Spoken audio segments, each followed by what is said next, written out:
இயேசு கிறிஸ்துவின் இன்ப இனிய நாமத்தில் வாழ்த்துகிறோம்.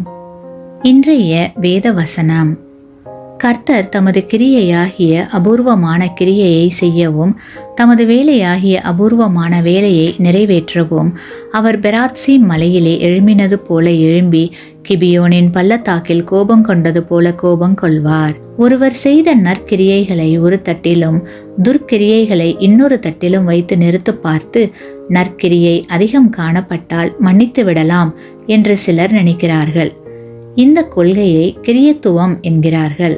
இது தவறு. உள்ளத்திற்குள் பகைமை வைத்திருப்பவர்களை உயிருடன் விட்டால் சர்வலோகத்திற்கும் ஆபத்து உண்டு.